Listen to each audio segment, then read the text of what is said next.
L'Agence congolaise des grands travaux est bien ferme. Il n'y a actuellement aucun souci avec le projet de construction de la route Kananga-Kalamba-Mbouji dont les travaux évoluent bien et conformément au planning tracé avec les entreprises de terrain. 18 des 230 km sont à ces jours déjà revêtus de la précieuse couche de roulement à partir du village Matamba, point kilométrique zéro du projet.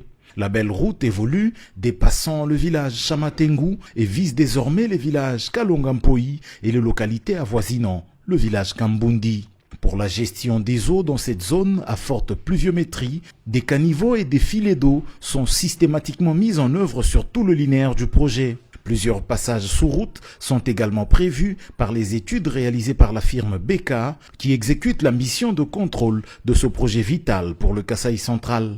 C'est justement lors de la mise en œuvre d'une batterie de bus qu'une déviation a été faite vers le PK37. C'est sur cette déviation que le bus de la compagnie Transco a connu un embourbement dont la vidéo est vite devenue virale sur les réseaux sociaux.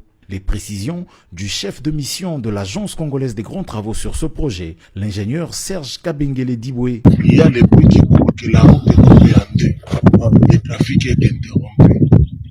Et on a fait la route avec beaucoup de bout en bout. Ici nous sommes sur le pont Kasaï, c'est la frontière avec l'Angola. On a commencé au PK06, on est au PK230. Vous avez vu tout ce qui se passe sur la route. Vous êtes arrivé à un endroit où les Chinois étaient en train de travailler, en train de poser les bus.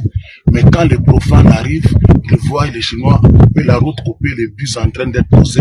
Tout le monde crie non, la route de Kalamba-Mbouji est coupée en deux. Et pourtant, ce sont les travaux qui se font à pose des bus.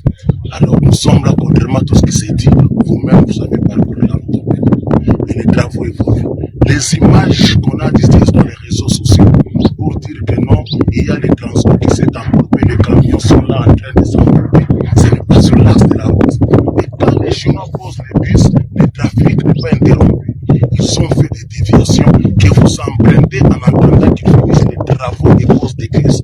Et la déviation avec le pluie chaque jour dans cette zone, et il y a eu des camions de bus qui s'est embourbé dans la déviation. Sur le reste du parcours encore en terre, les deux entreprises sous-traitées par Cisco SA ont l'obligation de faire de la maintenance régulièrement pendant que les travaux de modernisation suivent. Quelques dégradations sont visibles par endroits et la prise en charge a déjà été activée, a fait savoir le chef de projet de Sinohydro 14, M. Liang, qui reconnaît un léger retard dans les travaux d'entretien, notamment à cause des pluies quasi quotidiennes qui s'abattent dans la région.